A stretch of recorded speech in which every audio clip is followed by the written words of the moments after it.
Hello दोस्तों, मैं हूँ रुबैया मलिक और आप लोग सुन रहे हैं आरोही और विराट यानी कि वीर और अनन्या की कहानी। इस कहानी में आगे क्या होने वाला है, आइए सुनते हैं। अगले दिन शादी की तैयारियां करने लगे। आखिर बारात तो मैरिज हॉल से मिताली के घर ही आनी थी। मिताली के पापा और अनन्या के पापा और रेहान ने आखिर बहुत ही अच्छी तरीके से तैयारी की थी। आखिर मिताली उनकी इकलौती बेटी थी और आज उसकी शादी होने वाली थी और रेहान की प्यारी बहन की तो अच्छी तैयारी तो बनती ही थी ना। सभी बारातियों का स्वागत करने की तैयारी कर रहे थे, तो वहीं अनन्या के दिमाग में बारातियों के स्वागत की कुछ और ही प्लानिंग चल रही थी।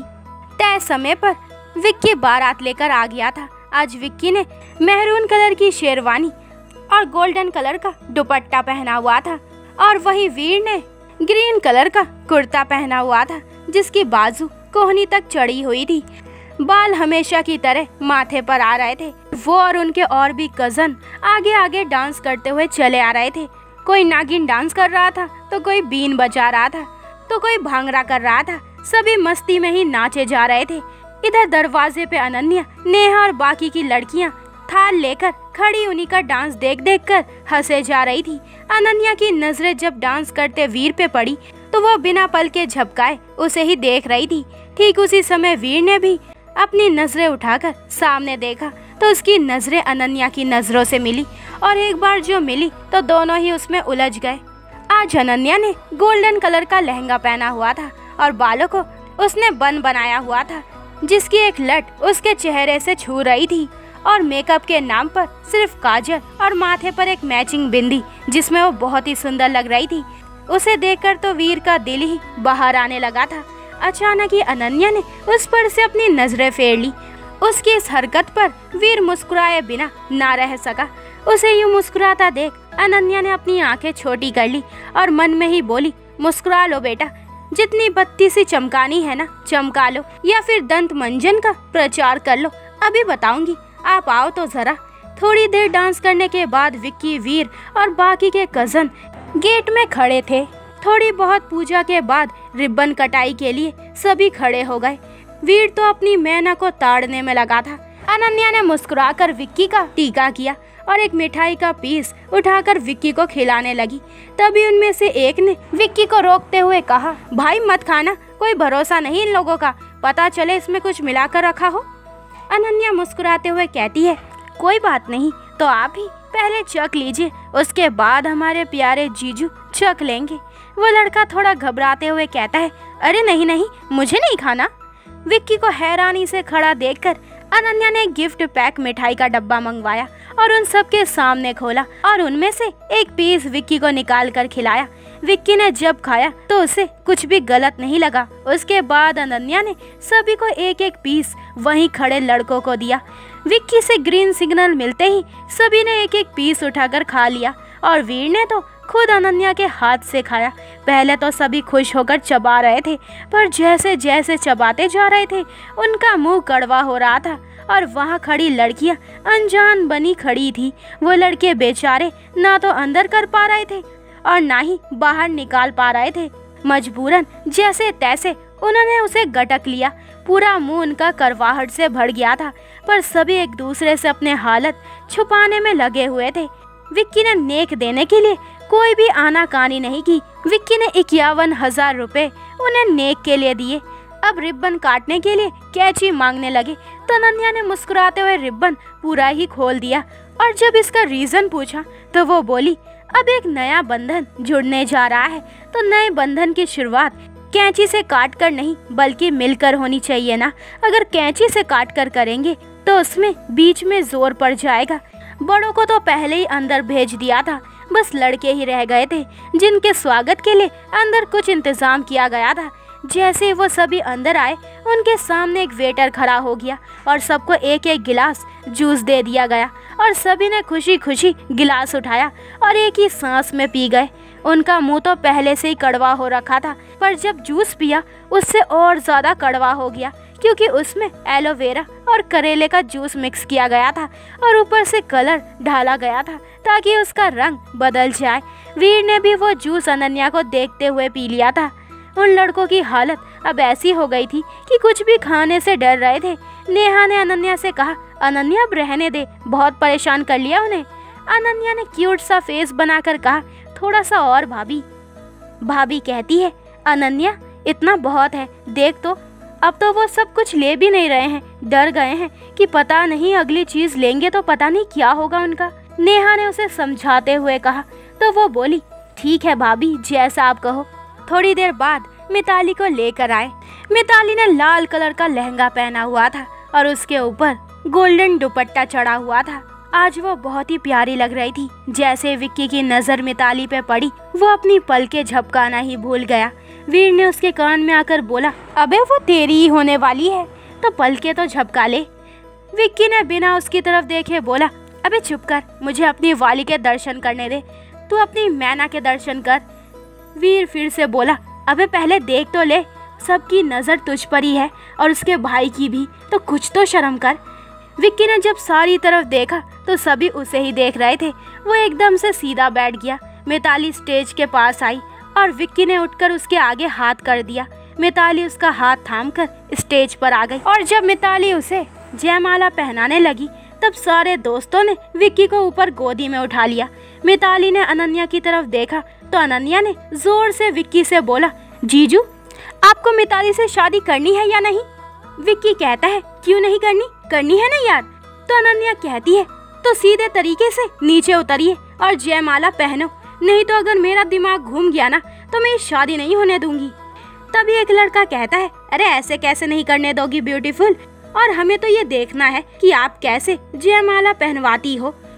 अनन्या ने एक नजर उसकी तरफ घूर कर देखा, फिर बोली, पहली बात तो आज ये ब्यूटीफुल बोला तो बोला, मगर आज के बाद अगर ये वर्ड बोला ना तो दूसरी बार बोलने वाले ही नहीं बचोगे। और दूसरी बात, शादी आपकी है। वो लड़का अपने बालों में हाथ फेरते हुए कहता है, नहीं तो अनन्या कहती है, तो फिर मेंढक की तरह क्यों फुदक रहे हो? और जीजू आप किन लोगों की बातों में आ रहे हैं? ये लोग तो चाहते ही नहीं है कि आपकी शादी हो। फिर मिताली से कहती है, कोई बात नहीं मिताली, रहने दे, अब तू इस शादी से इनकार ही कर दे।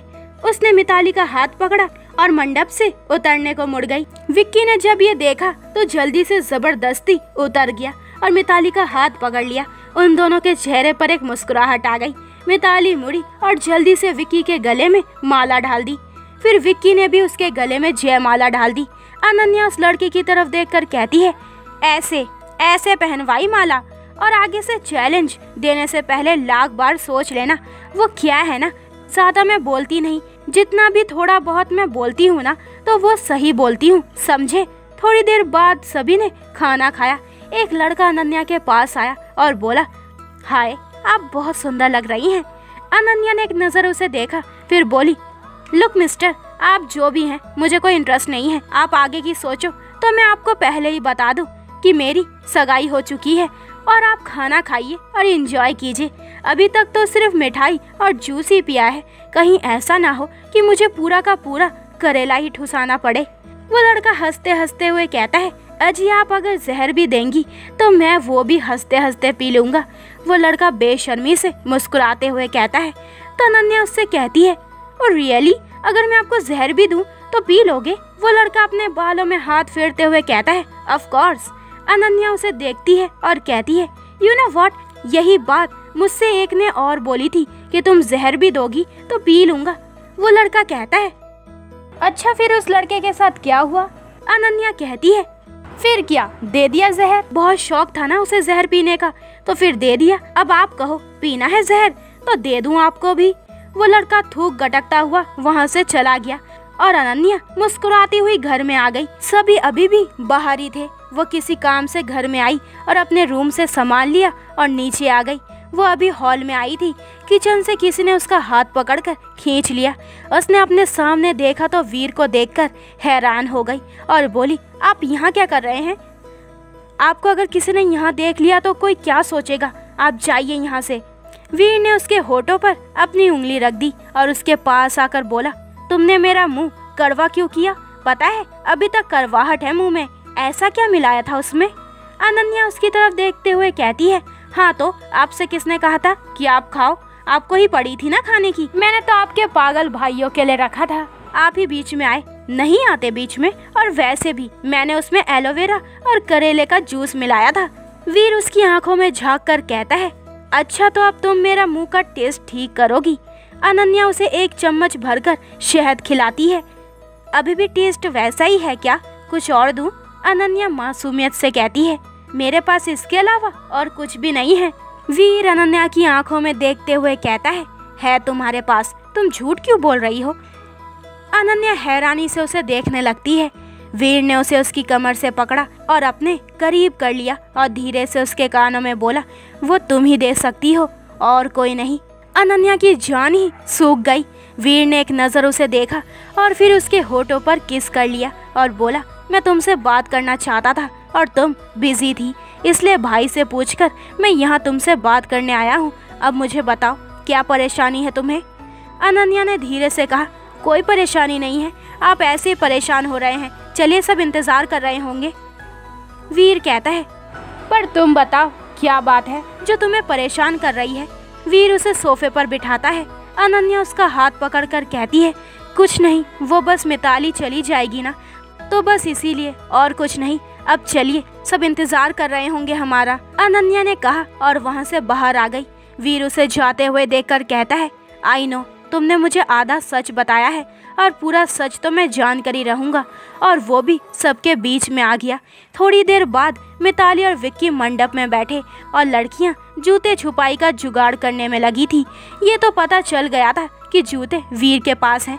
अब वीर से कैसे ले वही समझ नहीं आ रहा था। अनन्या ने कुछ सोचा, फिर बाकी की लड़कियों को कुछ समझाया और खुद जाकर राजेश जी के पास बैठ गई। राजेश जी उसे देखकर खुश हो गए और मुस्कुराते हुए बोले, तो फाइनली तुम्हें अपने पार्टनर की याद आ ही गई। अनन्या उदास होते हुए कहती है, हाँ, आप तो रहने ही दीजिए, आप बस वैसे ही ऊपरी मन से कहते हैं कि मैं आपकी पार्टनर हूँ, दिल से थोड़ी ना मानते हैं। राजेश जी उससे प्यार से कहते हैं, अरे ऐसे क्यों बोल रही हो, तुम्हें पता है वीर से ज्यादा हो तुम मेरे लिए। भगवान ने मुझे बेटी नहीं दी, पर तुम दोनों के रूप में मुझे बेटियां दी हैं, और उन दोनों से पहले तुम दोनों का साथ दूंगा, समझी तुम? अनन्या अपनी बात को कंफर्म करते हुए कहती है, अच्छा तो मतलब आप हमेशा मेरा साथ देंगे? राजेश जी उससे कहते हैं, अरे हाँ बेटा, मैं तुम्हारा ही साथ दूंगा। तो अनन्या खुश होते हुए कहती है, तो फिर जीजू के जूते कहाँ छिपा कर रखे हैं आपके बॉम्ब ने? राजेश जी अपनी आंखें छोटी करके कहते हैं, अच्छा। अनन्या क्यूट सा फेस बनाकर कहती है, प्लीज। तो राजेश जी ने एक और इशारा करते हुए कहा, वीर की चेयर के नीचे, कारपेट के नीचे छिपा कर रखे हैं। अनन्या कहती है, हाँ, पर आपको हमारी मदद करनी पड़ेगी। फिर उसने उनके कान में कुछ कहा। राजेश जी ने उसके सिर पर हाथ फेरा और उठकर वीर के पास चले गए। वहीं सारी लड़कियां तैयार बैठी थी अपने एक्शन के इंतजार में। वीर के पास जाकर राजेश जी उससे बात करने लगे और बाकी के लड़के वहीं गद्दों पर बैठे मस्ती कर रहे थे। सभी आड़े तिरछे पड़े नींद की झपकी ले रहे थे। राजेश जी वीर के कंधे पर हाथ रखकर कहते हैं, बस बेटा, विक्की और मिताली की शादी के बाद तुम्हारी और अनन्या की शादी करवा दूं, फिर मैं भी निश्चित हो जाऊंगा। बस ऐसे ही तुम दोनों मंडप पर बैठे हुए हो और सभी तुम्हें आशीर्वाद दे रहे हो, बस इतना ही काफी था वीर को सपनों की दुनिया में जाने के लिए। वो विक्की और मिताली की जगह खुद को और अनन्या को सोचने लगा था और लड़कियों ने मौके का फायदा उठाकर एक छोटी सी लड़की को वहां भेजा। वो लड़की चुपचाप से घोड़ा बनकर और धीरे से कारपेट को बीच में से फाड़कर उसके नीचे से सारे जूते उठाकर एक बैग में भरकर ले आई। जब सभी ने उससे पूछा तो वह बड़ी ही मासूमियत से बोली, मैं क्या करती, अब मुझे तो पता ही नहीं चला कि कौन से जीजू के जूते हैं, इसलिए मैं सारे जूते उठा लाई। अनन्या मुस्कुराते हुए एक जोड़ी जूते उठाते हुए कहती है, कोई बात नहीं छोटी, ये रहे अपने जीजू के जूते। तो फिर बाकी के जूते किसके हैं? बाकी की लड़कियां कहती हैं। अनन्या एक तरफ को इशारा करते हुए कहती है, वो सब इन लड़कों के जूते हैं जो आड़े टेढ़े मस्ती कर रहे हैं, ये सब उनके हैं। मेरा तो मन है कि सारे के सारे जूते उठाकर गरीबों में बांट दूं, पर क्या करूं, अगर ऐसा किया तो सभी ताना मारेंगे, लेकिन इन लड़कों से भी हम कुछ ना कुछ वसूल ही लेंगे। थोड़ी ही देर में मिताली और विक्की ने फेरे लिए और विक्की ने उसकी मांग में सिंदूर भरकर और गले में मंगलसूत्र पहनाकर हमेशा के लिए मिताली विक्की की हो गई। पंडित जी कहते हैं शादी संपन्न हो गई। तभी वीर अपने ख्वाब से वापस आया। तब तक बाकी के सभी उठ चुके थे। थोड़ी ही देर बाद विदाई की बारी आई और जब सभी जूते ढूंढने लगे तो विक्की के साथ साथ सभी के जूते गायब थे और वहाँ हड़कंप मचा हुआ था और सामने खड़ी लड़कियां मुस्कुरा रही थी। वीर की नजरें जब सामने हंसती खड़ी लड़कियों पे पड़ी तो वह समझ गया कि जूते लड़कियों के पास हैं। तभी अनन्या और बाकी की लड़कियों के साथ विक्की के जूते लेकर आई और विक्की से बोली, तो बताइए क्या देंगे आप इनके बदले। विक्की मुस्कुराते हुए कहता है, जो तुम मांगो। अनन्या उसकी तरफ देखते हुए कहती है, मुझे आपसे एक वादा चाहिए। वैसे बोलने की जरूरत तो नहीं है, पर आप मिताली का हमेशा ध्यान रखिएगा, उसे मेरी कमी मत खलने देना। ऐसे बोलते वक्त अनन्या की आंखें नम हो गई थी और गला रूहानी हो गया था। वहाँ खड़े हर एक इंसान की आंखें नम हो गई। माहौल को हल्का करने के लिए विक्की कहता है, वो सब तो ठीक है, पर मैं तुम्हारे जितना तो नहीं बोलता, फिर तुम्हारी कमी कैसे पूरी कर पाऊंगा। अनन्या उसकी तरफ देखकर मुंह फुलाकर कहती है, पर मैं कहाँ कुछ बोलती हूँ, मैं तो हमेशा ही चुप रहती हूँ। अभी तो आप ही बोल रहे हैं, मैं तो चुप ही हूँ। जिन्हें पता था वे सब नम आंखों से भी मुस्कुरा देते हैं और जो अनन्या को नहीं जानते थे वो बस हैरानी से आंखें फाड़े देखने लगे। तभी एक लड़का बोलता है, अरे पर हमारे जूते कहाँ हैं? एक लड़की कहती है, वो हमारे पास है। तो वो लड़का उससे कहता है, पर तुमने हमारे जूते क्यों चुराए? अनन्या मुस्कुराते हुए कहती है, आपकी जेब ढीली करवाने के लिए, ताकि कल को जब आप सभी की शादी हो तो एक्सपीरियंस हो जाए आप लोगों को भी। लड़के बेचारगी से सबको देखने लगे। काफी देर बाद भी जब उन्हें जूते नहीं मिले तो बेचारे मुंह लटकाकर बैठ गए। तभी रेहान ने अनन्या से कहा, अनन्या दे दे जूते, ऐसे परेशान नहीं करते। अनन्या कहती है, भाई तो इन सब ने भी तो मिताली को जयमाला के समय तंग किया था।